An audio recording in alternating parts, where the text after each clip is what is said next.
창세기 22장 1절부터 13절까지입니다. 그 일 후에 하나님이 아브라함을 시험하시려고 그를 부르시되 아브라함아 하시니 그가 이르되 내가 여기 있나이다. 여호와께서 이르시되 네 아들 네 사랑하는 독자 이삭을 데리고 모리아 땅으로 가서 내가 내게 일러준 한 산 거기서 그를 번제로 드리라. 아브라함이 아침에 일찍 일어나 나귀 안장을 지우고 두 종과 그의 아들 이삭을 데리고 번제에 쓸 나무를 쪼개어 가지고 떠나 하나님이 자기에게 일러주신 곳으로 가더니 제3일에 아브라함이 눈을 들어 그곳을 멀리 바라본지라. 이에 아브라함이 종들에게 이르되 너희는 나귀와 함께 여기서 기다리라. 내가 아이와 함께 저기 가서 예배하고 우리가 너희에게로 돌아오리라 하고 아브라함이 이에 번제나무를 가져다가 그의 아들 이삭에게 지우고 자기는 불과 칼을 손에 들고 두 사람이 동행하더니 이삭이 그 아버지 아브라함에게 말하여 이르되 내 아버지여 하니 그가 이르되 내 아들아 내가 여기 있노라. 이삭이 이르되 불과 나무는 있거니와 번제할 어린 양은 어디 있나이까. 아브라함이 이르되 내 아들아 번제할 어린 양은 하나님이 자기를 위하여 친히 준비하시리라 하고 두 사람이 함께 나아가서 하나님이 그에게 일러주신 곳에 이른지라. 이에 아브라함이 그곳에 제단을 쌓고 나무를 벌려놓고 그의 아들 이삭을 결박하여 제단 나무 위에 놓고 손을 내밀어 칼을 잡고 그 아들을 잡으려 하니 여호와의 사자가 하늘에서부터 그를 불러 이르시되 아브라함아 아브라함아 하시는지라. 아브라함이 이르되 내가 여기 있나이다 하매 사자가 이르시되 그 아이에게 내 손을 대지 말라. 그에게 아무 일도 하지 말라. 네가 내 아들 내 독자까지도 내게 아끼지 아니하였으니 내가 이제야 네가 하나님을 경외하는 줄을 아노라. 아브라함이 눈을 들어 살펴본즉 한 순양이 뒤에 있는데 뿔이 수풀에 걸려 있는지라. 아브라함이 가서 그 순양을 가져다가 아들을 대신하여 번제로 드렸더라. 아브라함의 옛 이름은 아브람입니다. 99세에 하나님이 새 이름을 주셨습니다. 아브람은 위대한 아버지란 뜻입니다. 그런데 하나님과 동행하니 여러 민족의 아버지란 뜻의 아브라함이라고 이름을 지어주셨죠. 그리고 하나님은 너를 번성하게 하고 내게서 민족들이 나오게 하리라 약속하셨습니다. 그 언약의 표징으로 할례를 받게 하셨습니다. 그리고 그 다음에 아브라함이 100세가 되었을 때 드디어 약속의 아들 이삭이 태어났습니다. 아브라함은 그 이름대로 유대인과 아랍인과 에돔인의 조상이 되었습니다. 또 유대교, 이슬람교, 기독교의 시조이기도 합니다. 아브라함은 성경에도 중심 인물입니다. 예수님의 족보도 아브라함으로부터 시작이 됩니다. 아브라함은 대를 이을 아들을 마음속 깊이 원했습니다. 하지만 아브라함 부부는 오랫동안 불임이었습니다. 긴 세월을 기다렸죠. 아브라함은 간절히 아들을 고대했습니다. 지금도 그렇지만 고대 근동에서 아들은 상속자입니다. 주변 사람들은 아브라함이 하나님의 약속을 믿고 오래 기다린다는 걸 알았습니다. 너무나 오래 기다렸기에 어리석어 보였습니다. 그러나 아들만 태어나면 모두 알아주리라 생각했죠. 하나님의 약속을 믿은 게 멍청하지 않았음을 보여줘야 했습니다. 그러다 드디어 100세에야 아들을 얻었습니다. 그는 뛸 듯이 기뻐하며 하나님께 감사했습니다. 평생 소원을 이룬 것입니다. 아브라함에게 아들 이삭은 눈에 넣어도 아프지 않을 자식이었습니다. 아브라함은 이삭을 애지중지 키웠습니다. 그러던 어느 날 청천벽력 같은 하나님의 명령이 떨어졌습니다. 아들 이삭을 모리아산에 번제로 드리라는 것입니다. 이삭은 아브라함에게 생명보다 귀한 자식입니다. 자식을 위해서라면 대신 죽을 수도 있었습니다. 그리 아끼는 아들을 번제로 드리라니요. 이것은 수긍할 수 없는 명령입니다. 하나님은 인신제사를 받은 답신이 아니십니다. 더구나 이삭은 아브라함과 맺은 언약의 시작이죠. 그런데 왜 갑자기 이삭을 제물로 드리라는 것일까요? 그 내용도 더 충격입니다. 2절에 내 아들 내 사랑하는 독자 이삭을 데리고 모리아 땅으로 가서 내가 내게 일러준 한 산 거기서 그를 번제로 드리라. 이건 아주 결정적 시험이었습니다. 하나님은 그냥 이삭이 아니라 내 아들 내 사랑하는 독자라고 부르셨습니다. 아브라함이 이삭을 지나치게 사랑하여 숭배하는 단계까지 이르렀다는 것이지요. 그 전까지는 삶의 의미가 하나님 말씀에 달려 있었습니다. 이제는 삶의 무게중심이 사랑하는 아들에게로 이동했습니다. 하나님은 아들을 사랑하지 말라는 게 아닙니다. 사랑의 대상을 가짜 신으로 둔갑시켜서는 안 된다는 것이지요. 누구든지 자녀를 하나님 자리에 두면 거기서 우상 숭배와 같은 사랑이 싹틉니다. 그런 사랑은 자녀를 숨막히게 하고 관계의 목을 조릅니다. 키에르케고르쳐서 공포와 전율에서 아브라함이 겪은 이 시험을 비합리적이고 부조리하다고 했습니다. 이 명령은 사리에도 맞지 않고 여태껏 하나님이 하신 모든 말씀에 어긋났다고 했습니다. 하지만 키에르케고르는 유대인에게 장남이 어떤 존재인지를 잘 몰랐습니다. 고대 사회에서의 가문의 모든 희망과 꿈이 바로 장자에게 달려 있었죠. 상속법도 토지와 재산은 대부분 장남의 몫이었습니다. 하나님은 이삭을 그냥 죽이라고 한 것이 아닙니다. 아들을 번제로 드리라고 하셨습니다. 아브라함의 죄를 물으신 것이죠. 집안의 죄 때문에 아들을 죽여야 했습니다. 아브라함은 이삭을 제물로 드리라고 했을 때 그 명령에 담겨 있는 뜻을 바로 이해했습니다. 출애굽 때도 하나님은 이스라엘 백성을 노예로 부린 애굽을 심판하셨습니다. 장자가 곧 집안이어서 마지막 재앙으로 그 장자의 생명을 취하셨습니다. 각 지방과 온 나라의 죄 때문에 애굽의 장자들이 목숨을 잃었습니다. 그런 원리죠. 그래도 의문은 남습니다.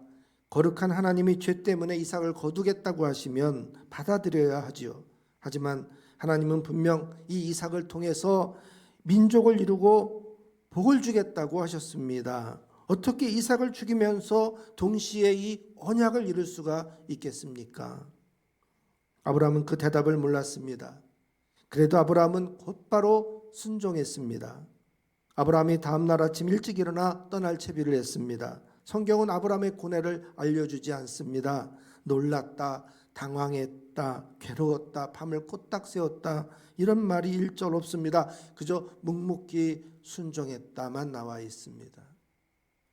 욥도 영문을 모른 채 무수한 고난을 겪었습니다. 그래도 이렇게 고백합니다.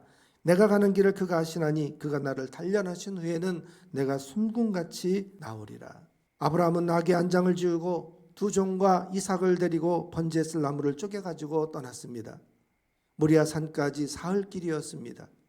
동행하는 두 종과 아들 이삭은 이 여행의 목적이 무엇인지를 몰랐습니다. 그저 채비한 걸로 봐서 하나님께 제사하는 줄로만 알았을 겁니다.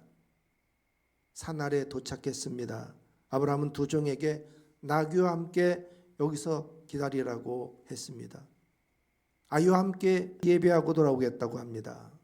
두 종을 데리고 가면 이 인신 제사를 말리게 뻔했습니다. 아브라함은 이삭에게 번제에 쓸 나무를 쥐었습니다. 자기는 불과 칼을 들었습니다. 그리고 5절에 아브라함이 속마음을 이렇게 내비칩니다. 내가 아이와 함께 저기 가서 예배하고 우리가 너희에게로 돌아오리라. 하나님이 어떻게 하실지는 모르지만 기대하는 바가 있었습니다. 둘이 올라가지만 혼자 내려와야 합니다. 그러나 하나님이 그렇게 혼자 내려오도록 내버려 두지 않으실 거다. 우리가 돌아오리라. 아들과 같이 내려오게 하실 거다. 하나님이 반드시 그렇게 할 거다. 그러나 그 방법은 내가 모른다. 아브라함이 맹신한 게 아닙니다. 미친 짓이고 살인이어도 시키는 대로 하겠다는 것도 아닙니다. 하나님이 거룩하시고 동시에 은혜로우신 줄을 안다. 어떻게 하실지는 모르지만 분명히 이번에도 그런 분이심을 나타내 보여 주실 것이다. 그렇게 믿었던 것입니다. 히브리서 11장 19절에도 아브라함은 하나님이 능히 이삭을 죽은 자 가운데서 다시 살리실 줄 생각했다고 했습니다. 이삭이 번제로 죽어도 하나님이 다시 살리시리란 부활의 믿음이 있었던 것이죠. 아브라함은 이삭을 하나님보다 지나치게 사랑한 줄 깨달았습니다. 그러지 못했다면 너무 화가 나서 순종하지 않았을 겁니다. 반대로 하나님의 은혜를 믿지 않았다면 너무나 아찔하고 낙담하여서 그냥 드러누워 시름시름 앓았을 것입니다. 드디어 아브라함은 하나님이 일러주신 곳에 도착해서 그곳에 제단을 쌓았습니다. 나무를 버려놓고 아들 이삭을 결박했습니다. 제단 위에 이삭을 올려놓고 그리고 칼을 든 손을 내밀었습니다. 그 순간 하늘에서 음성이 들렸습니다. 아브라함아, 아브라함아, 그 아이에게 내 손을 대지 말라. 내가 내 아들 내 독자까지로 내게 아끼지 아니하였으니 내가 이제야 내가 하나님을 경외하는 줄 아노라. 그때 풀에 뿔이 걸린 순양이 눈에 띄었습니다. 아브라함은 이삭을 풀어주고 대신 그 순양으로 제사를 드렸습니다. 하나님이 아브라함을 시험하셨습니다. 하나님이 아브라함의 마음을 알아보려고 하신 것은 아닙니다. 전지하신 하나님은 사람의 마음을 이미 다 아십니다. 하나님은 그저 아브라함을 용광로에 넣으신 것이죠. 하나님을 향한 사랑이 순금같이 나오게 하기 위해서입니다.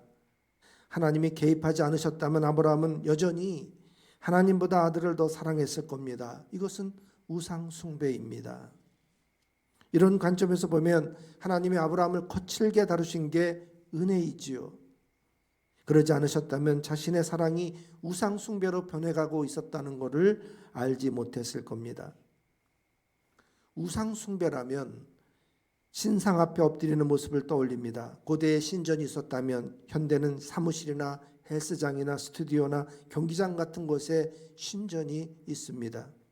거기서 돈과 미모와 권력과 영광과 인기를 얻으려고 합니다. 행복한 삶을 위해서 애군을 물리치려면 거기서 제사를 드려야 하지요. 바울은 탐심이 우상 숭배라고 했습니다. 골로새서 3장 5절에 땅에 있는 지체를 죽이라. 곧 음란과 부정과 사욕과 악한 정욕과 탐심이니 탐심은 곧 우상 숭배니라. 돈은 힘이 있습니다. 그러나 돈을 숭배하면 우상이 됩니다. 중독이 됩니다. 아무리 갈망해도 채워지지 않아요. 더 채우려다가 결국 파탄에 이릅니다. 옳은 일들을 시야에서 다 놓치고 정작 인생의 중요한 것들을 다 잃어버립니다. 우상이란 하나님보다 더 중요하게 여기는 것들입니다. 무엇이든지 그것이 내 마음을 차지하면 그게 우상이 될 수 있습니다. 돈도 돈 이상이 될 수 있어요. 아브라함의 평생 소원이 바로 아들이었어요. 그런데 그 평생 소원이 그만 우상이 되고 말았습니다. 은혜의 선물인 그 아들 때문에 하나님을 잃을 뻔하게 된 거죠. 아브라함은 아들을 잃을 뻔했지만 하나님은 2000년 후에 바로 그 자리에서 독자 아들 예수 그리스도를 제물로 내놓으셨습니다. 여러분, 모리아 산이 바로 예루살렘입니다. 너무나 소름 돋지 않습니까? 자기 아들을 아끼지 아니하시고 그 자리에서 우리 모두 사람을 위해 내어 주셨습니다. 하나님이 세상을 이처럼 사랑하셔서 독생자를 주셨습니다. 누구든지 예수님을 믿으면 영생을 얻게 하기 위해서입니다. 아브라함에게 이삭을 바치게 한 것이 바로 십자가의 모형이었습니다. 하나님이 나에게 독자를 바치라고 하면은 기꺼이 바칠 수 있겠습니까? 구원이고 축복이고 이런 것들을 떠나서 그냥 순수하게 하나님께 뭐든지 아끼지 않고 드릴 수가 있겠습니까? 여러분의 평생 소원은 무엇입니까? 지나친 소원이 하나님을 앞지를 수 있습니다. 대부분의 사람들에게 평생 소원을 물어보면 행복이라고 대답합니다. 그래서 그 행복을 얻기 위해서 돈도 열심히 벌고 건강도 지키고 자식도 관리하고 이렇게 살죠. 그러나 아무리 쫓아가도 행복이 어디서 어떻게 나타날지 묘연하기만 해요.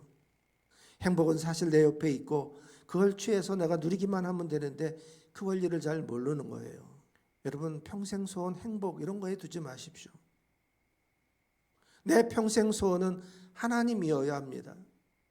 우리 평생 소원은 바로 예수 그리스도이어야 합니다. 시편 27편 4절 말씀에 이런 구절이 있어요. 내가 여호와께 바라는 한 가지 일 그것을 구하리니 곧 내가 내 평생에 여호와의 집에 살면서 여호와의 아름다움을 바라보며 그의 성전에서 사모하는 그것이라. 여러분, 내 평생의 소원이 바로 이렇게 나와 예배하는 것이지요. 하나님을 바라보고 찬양하고 기도하는 것이지요. 그리고 내 평생 소원이 그저 하나님 일을 하다가 하나님 곁에 가는 것이어야 하겠습니다.